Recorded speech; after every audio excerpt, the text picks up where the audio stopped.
Bom dia, estão me ouvindo? Então, né? Fica em pé, eu não vou fazer nada, a pessoa fica em pé, dá uma espreguiçada, por favor, vocês prestarem um pouco mais atenção no que eu vou falar. Se quiser, dá um abraço no colega do lado, um bom dia, tá? Pode colocar um slide, por gentileza? Enquanto vocês estão se alongando e voltando a sentar, não tem pressa para sentar, se quiser assistir a palestra de pé, não tem problema. Palestra não, né? Bate-papo. Meu nome é Douglas Andrade, queria agradecer ao Gato, Cecília, enfim, a todos que já organizaram o EBQB por bastante tempo, pela oportunidade. Eu sou professor da Universidade de São Paulo, em uma unidade chamada Escola de Artes, Ciências e Humanidades. Os malvados chamam de USP-Lost, né, que ela ficou um pouco afastada, aqui do Butantã, mas são os malvados que chamam assim. Na Universidade de São Paulo, nessa unidade, na EASH, como nós chamamos, existe um curso chamado Ciências da Atividade Física, que já mudou de nome, né? O ano que vem os alunos terão ingresso para um curso chamado de Educação Física e Saúde. Então a nossa proposta na formação desses profissionais de Educação Física é um currículo mais voltado para a área da saúde. Não necessariamente a saúde do trabalhador, mas no campo da promoção da saúde, enfim, do Sistema Único de Saúde também. Especificamente tem trabalhado em projetos atualmente mais voltados para a atenção primária, a linha de Matarazzo, que é onde nós estamos alocados, mas eu tenho um carinho, enfim, sempre uma atenção a essa área de promoção da atividade física no ambiente da empresa, por conta do meu histórico, aproveitando que o Gato fez a gentileza de não me chamar da nova geração, eu estou muito chateado, né? Mas isso é o preço de ter começado muito cedo, eu diria. Estou brincando, Gato, com muito carinho. Quer dizer, eu tenho um histórico aí de muita proximidade nessa área também, por conta do trabalho que eu desenvolvi junto à organização social chamada Salafistas, né, e que eu cuidava um pouquinho dessa área também. Eu acho que se a gente trocasse as apresentações, né, o comportamento que foi abordado até aqui, eu me daria por satisfeito. Eu não precisaria talvez nem avançar, porque se tirar o tabagismo, álcool, alimentação, acho que todas as dicas que foram aqui passadas, sejam elas de cunho de experiência vivenciada ou de pesquisa científica, se a gente colocar atividade física ou inatividade física, as recomendações seriam as mesmas. E eu acho que o desafio mais interessante que eu fico imaginando, que eu estou numa função tranquila, que eu fui convidado, venho falar 15 minutos, mas eu fico imaginando para vocês que fazem a intervenção, ou que gerenciam a intervenção. Então você tem o seu José e a Dona Maria, que fuma, que bebe, não faz atividade física e come mal. E aí vocês estão ouvindo aqui 4 pessoas que dedicam as suas vidas para estudar 4 comportamentos distintos. E se a gente fizesse a pergunta, como é que eu toco tudo isso na empresa para X funcionários que têm comportamentos durante suas 24 horas debaixo da mesma pele? Então esse acho que é o desafio de quem está na intervenção, que nós não temos resposta, essa que é a verdade. Um outro detalhe antes de eu fazer, essa é a vantagem de falar por último também, né? A gente poder aproveitar o que os colegas falaram. Não é uma crítica, obviamente, à fala, mas é um desafio que eu sei que vocês enfrentam, que é intervir em multicomportamentos, né? E que todos são complexos por serem comportamentos. E uma outra coisa interessante que eu acabei não colocando na fala, mas com as falas que me antecederam, acho que é importante relatar, tem uma pesquisa bem interessante recente na nossa área de atividade física, de um pesquisador chamado Rodrigo Reis, de Curitiba, que ele apontou a disparidade entre que, me permitam assim categorizar, os práticos têm, do ponto de vista, eu gostaria, práticos são as pessoas, os interventores. Né, o nome talvez seja muito feliz, mas é aquele que está no campo, atuando, intervindo, prestando serviço, ou organizando dentro da empresa lá o departamento de qualidade de vidas, ou qualquer outro nome que esteja nesse campo. Então a prioridade deste grupo é totalmente diferente da prioridade dos pesquisadores. Inversamente, ou seja, o que os interventores querem, do ponto de vista que seja produzido de evidência científica, não é o que os pesquisadores se dedicam. O que os pesquisadores acham que é viável ser investigado é inversamente também relacionado com o que os interventores pensam. Então, ou seja, há uma falta de conexão entre quem está no mundo real e dos pesquisadores. Eu estou me colocando aqui hoje como pesquisador, tá? Apesar que eu tenho pé nas 2 pontas, sempre tive, enfim, mas há esse distanciamento. E no Brasil, especificamente, a gente tem um cenário diferente, por exemplo, dos Estados Unidos. Aqueles que se dedicam a sua vida no campo acadêmico, de pesquisa, não estão nas organizações, estão nas universidades. Então esse distanciamento no Brasil talvez seja ainda maior, porque nós não temos uma aproximação entre o mundo real e o mundo das evidências, o mundo da preocupação científica. Então eu queria dizer que, pelo menos pessoalmente aqui, a nossa escola está de portas abertas para a gente poder trocar figurinhas, enfim, pensar em coisas juntos. Eu fico feliz do Rogato ter aberto a possibilidade de trazer alunos. Eu sempre faço isso quando venho para cá. Eu acho que fica até uma sugestão para a BQV, vendo algumas cadeiras vazias aqui, que poderia se pensar em fazer convite de vez em quando para algumas universidades, porque se a gente pensar em quem vai estar intervindo daqui a 10 anos, está agora na aula de manhã, tem uma aula sobre intervenção. Então acho que seria uma sugestão de a gente tentar formar mais gente, obviamente, para que pudesse intervir melhor. Bom, em relação ao que eu gostaria de compartilhar, eu sou bom, quer dizer, eu acho que eu sou bom aluno, então eu obedeci o recado do Rogato. Ele falou assim, não faz contexto, não fala das coisas que as pessoas já estão convencidas da importância da atividade física. Então eu vou falar, eu fiz a estratégia de pegar os artigos que fizeram uma revisão sistemática sobre o assunto. Promoção da atividade física na empresa.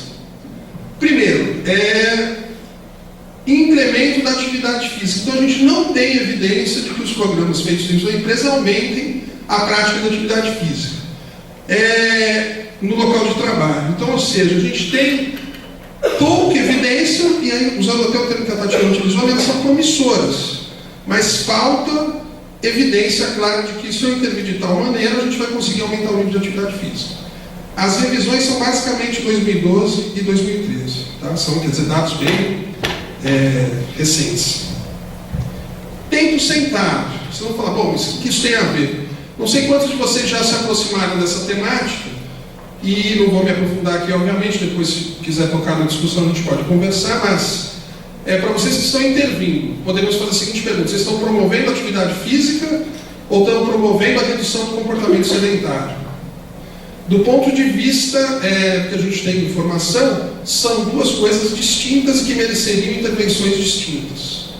Então o que a gente tem também para esse campo as pesquisas, enfim, já levantadas, enfim, de tempo sentado, as evidências são escassas, né?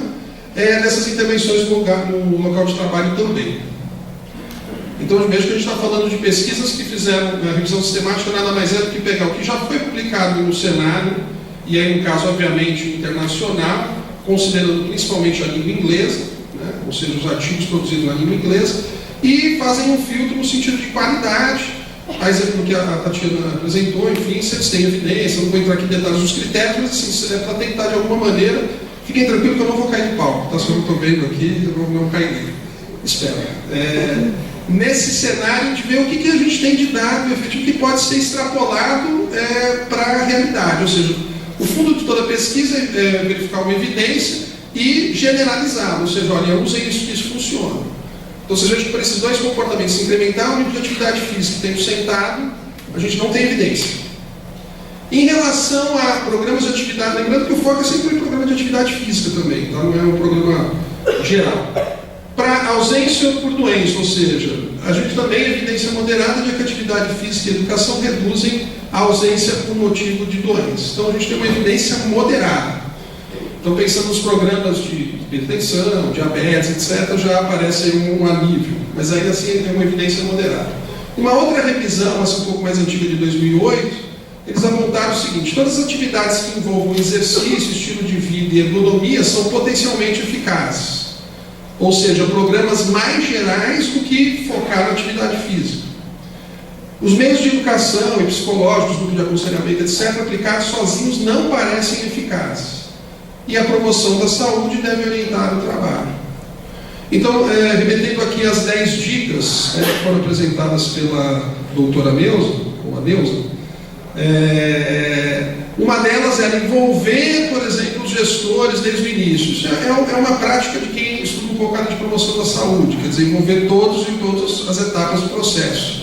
Então, acho que é interessante, obviamente, que é chover uma olhada, mas a gente, independente do comportamento que a gente esteja interessado, olhar para a fundamentação que a gente tem de promoção da saúde é ponto de partida, né? Então, o que a área de promoção da saúde recomenda em termos de intervenções? Ainda que eu vá optar de fazer uma intervenção num único comportamento. Então, se eu vou trabalhar com redução de acidentes no trânsito, por algum motivo, é interessante olhar para a promoção da saúde. Tem uma colega em Santa Catarina acabou de desenvolver um trabalho, uma tese de doutorado, de intervenção do aumento do uso de bicicleta numa cidade de Santa Catarina. Então também utilizou uma fundamentação. Quer dizer, eu vou incentivar que os meus funcionários deixem o carro e passem a usar a bicicleta. Ainda que esse comportamento é específico, é interessante que a gente olhe para as recomendações que a promoção da saúde de alguma maneira nos aponta. Presenteísmo. A atividade física e a saúde psicossocial dos funcionários estão positivamente relacionadas, mas há poucas evidências de uma relação entre atividade física e presenteísmo. E é óbvio que esses itens que eu estou colocando a gente usa no discurso, e quem vende serviço aqui na área de atividade física usa isso, né? Então a atividade física promove tal coisa, reduz isso, reduz aquilo.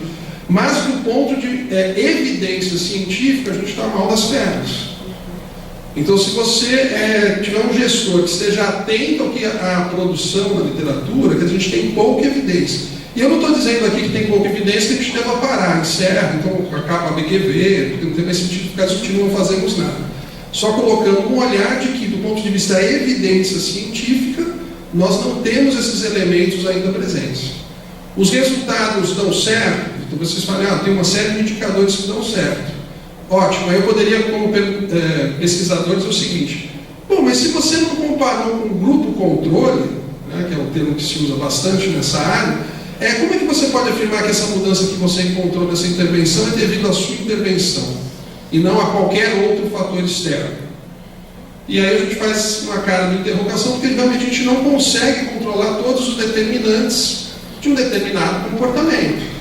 Até porque se a gente fosse falar aqui de determinantes sociais, etc., a gente ficaria com um contexto tão amplo que, quer dizer, dificilmente a gente vai conseguir produzir boas evidências, principalmente quem não tem interesse em produzir evidências, que é quem está no campo prático, você tem que intervir, atender uma demanda, etc. Tal.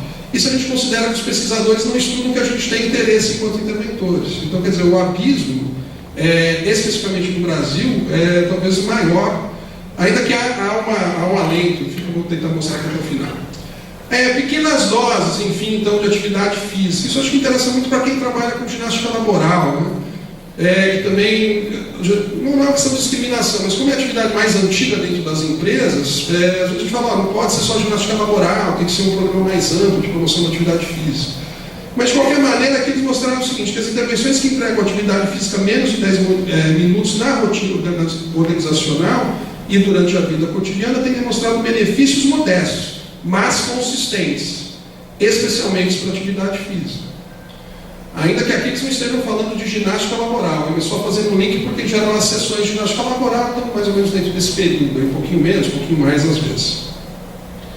Ganho de peso, aí já é interessante, acho que eu tinha duas revisões temáticas, eu vou apresentar uma só. Então, a fim de prevenir o ganho de peso, recomendamos atividade física no local de trabalho, que somadas as intervenções de comportamento alimentar, incluindo um componente do ambiente. Nessa e na outra apresentaram evidências moderadas também. Então, quer dizer, em geral, tem se contar que se você criar um programa específico para redução do peso ou para prevenção do ganho, as evidências são moderadas. Eu tive as duas aqui, ó.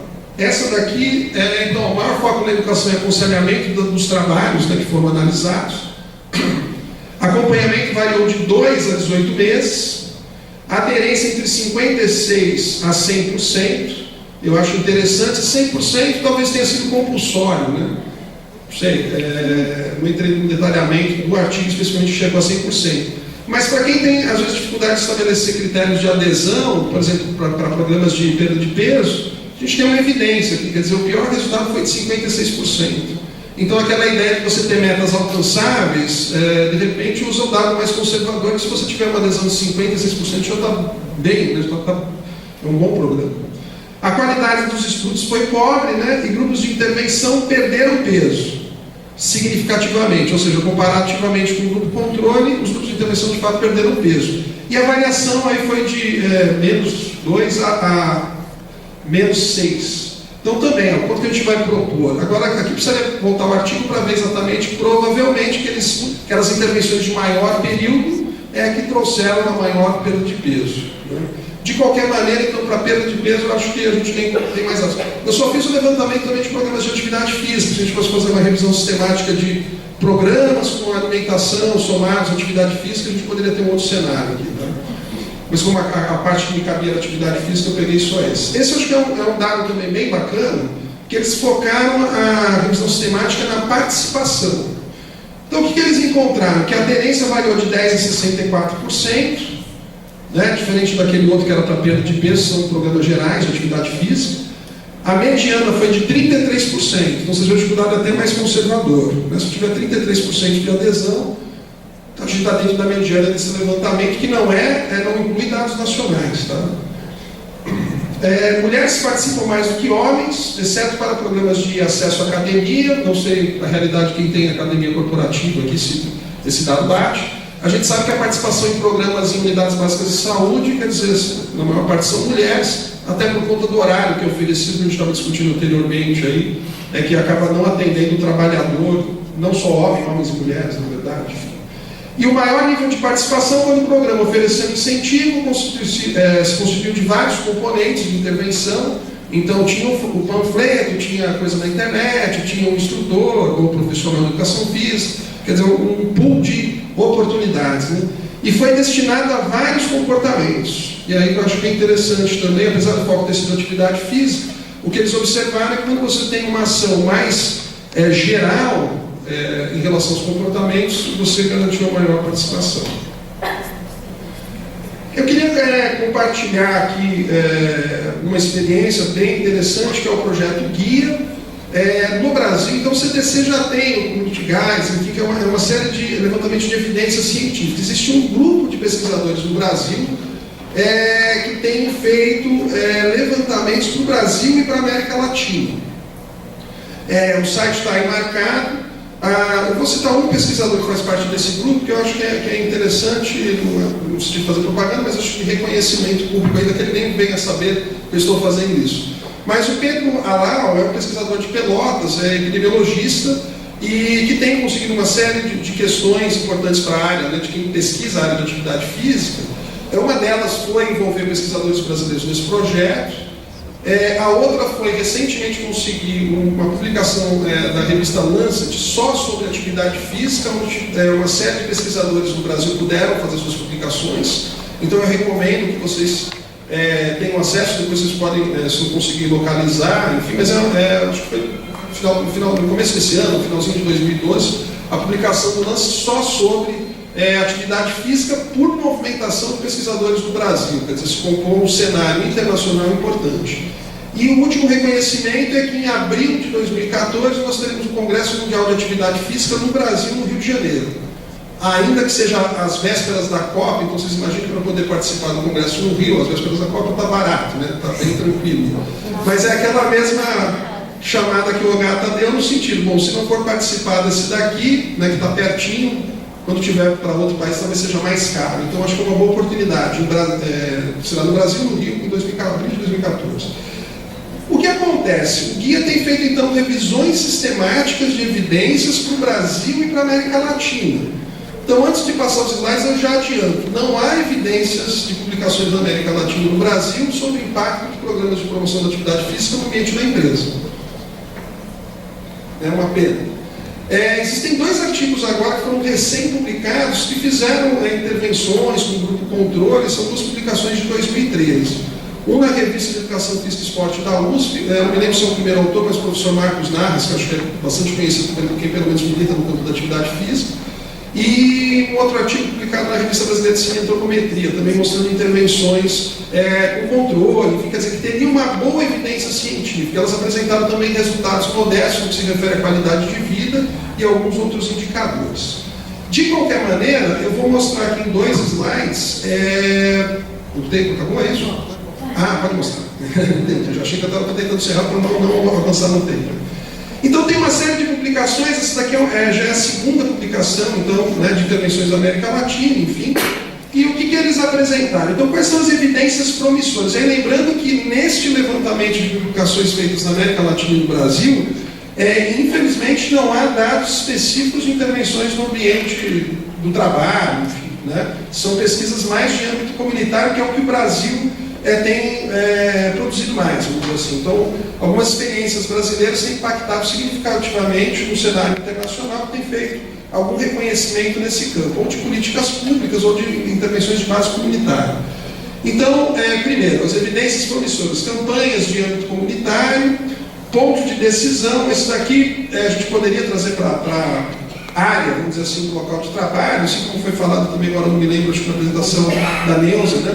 Quer dizer, isso, as evidências americanas também mostraram isso. Se você coloca um cartaz falando para o indivíduo, não use a escada, aliás, use a escada, não vá de elevador, ou coisas do tipo, esse tipo de informação em pontos de decisão, que você tem a chance de parar para pensar e tomar uma decisão onde você faça uma atividade física ainda de caráter não supervisionado, espontâneo, tem impacto positivo.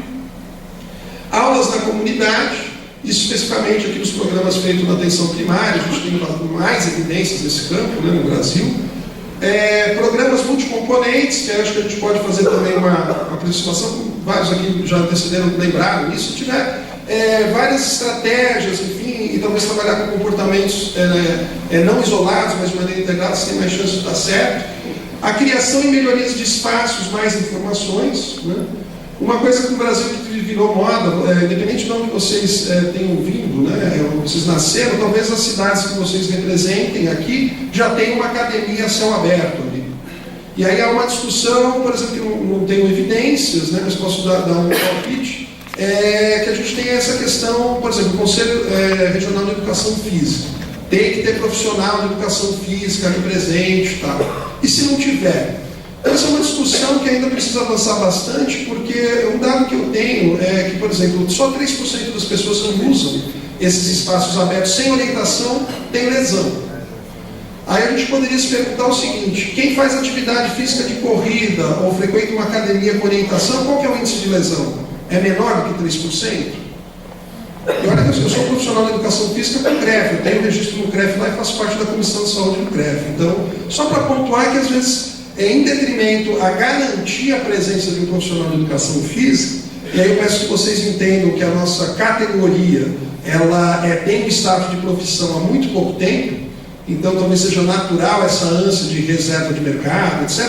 Mas enfim, a gente precisa trabalhar também no sentido, bom, se eu tenho grande parte da população que não é ativa, por que o profissional de outra hora não pode fazer uma abordagem mínima, para utilizar a mesma expressão que a Silvia colocou, né? Por isso que o Agato, quando falou em aconselhamento e recomendação, às vezes a gente tem que tomar cuidado, porque a gente pode ser mal compreendido. A dimensão comunitária, mas o uso da terra. O uso da terra que basicamente não é por agricultores, nada disso, obviamente, mas é você ter um espaço, uma organização de uma cidade, você pensar que naquele espaço, se eu tiver comércio, serviço, indústria, escola, etc., eu tenho a chance de ter maior nível de atividade física naquele entorno. Porque as pessoas, de alguma maneira, vão preferir se deslocar a pé para resolver várias atividades, do que o modelo que a gente tem implementado no Brasil e em outros países também, obviamente, que é você ter um lugar que só tem casa, e se você quiser comprar um pão, você tem que pegar o carro e rodar 3, 4, 5 quilômetros. Porque a área de serviços está separada daquela área de residências, da área de trabalho. Eu não preciso nem avançar muito por conta da discussão que a gente tem tido aí sobre mobilidade. Então, existem pessoas que estão interessadas em analisar as questões de mobilidade com a prática da atividade física.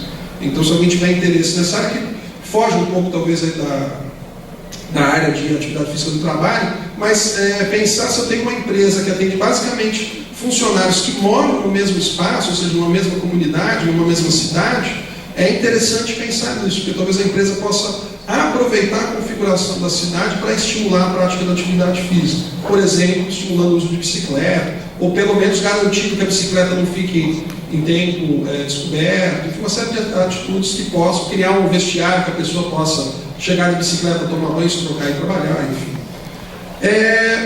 As evidências insuficientes para a nossa área, atividade física. Educação em saúde e informação, apesar que a gente reconhece que é uma estratégia positiva, na produção nacional a gente não tem evidências, e as evidências internacionais mostram que é evidência moderada. Campanhas de mídia, mensagens curtas de atividade física, mensagens curtas, essa ideia também de você intervir rapidamente, enfim, levando uma informação mais focada para um determinado grupo. Educação em saúde para comportamentos sedentários. O termo que tem se utilizado agora não é nem tempo de TV, é tempo de computador, o pessoal usa tempo de tela. Em alguns questionários a gente já faz a pergunta: quanto tempo de tela você tem durante o dia? Não é quanto tempo você fica frente à tela do computador, videogame ou qualquer outra coisa assim. Aqui eu achei interessante, mas de qualquer maneira existem evidências existentes para a intervenção dos universitários, a educação física ou educação em saúde. Lembrando que no nosso país a educação física era obrigatória para os universitários, né? Todo mundo fala: para que eu vou fazer educação física? Enfim, até isso também, às vezes, menino de 11 anos às vezes também fala isso: por que eu tenho que fazer aula de educação física? Enfim. Então as evidências são limitadas. Hoje não é obrigatório a educação física para quem faz o terceiro grau. Aí depois ele vai para o mercado de trabalho e a gente contrata um prestador de serviço para intervir, para ele fazer atividade física, quer dizer, uma boa estratégia, né? Desconectada das questões. O certo seria estimular a atividade física por toda a vida, assim como alimentação, etc. Tal. Suporte social baseado na família também, evidências insuficientes. Políticas e planejamento de transporte também para o nosso país. O melhor exemplo que a gente tem na América Latina é Bogotá, né, onde tem toda uma política específica lá para o uso de ciclovias, integração em transporte público, transporte, seja a locomoção via a pé ou bicicleta, enfim. E as evidências insuficientes. Perdão, aqui faltou, eu agora copiar e colar, mas são as evidências emergentes, não é insuficiente. Na verdade, não é nem evidência, são as áreas emergentes, que é o campo das políticas de planejamento no nível comunitário. E aqui, obviamente, se deve um pouco pela todo o histórico que o Brasil tem na área de política de promoção da atividade física, que muitos acham que a política nacional em 2006 é que foi o pontapé inicial, mas a gente tem aqui uma política no Brasil desde 2002, na verdade, que depois, com a troca de governos federais, acabou sendo repaginado, vamos dizer assim, para usar um termo elegante, mas o Brasil tem sido bastante reconhecido por colocar na área da saúde políticas de promoção da atividade física. Então, não é evidência suficiente aqui, mas seriam áreas emergentes, porque boa parte das publicações do nosso país se deve a políticas públicas de promoção da atividade física. Tá bom? Enfim, daí deixa um e-mail também, qualquer coisa a gente está à disposição. Obrigado.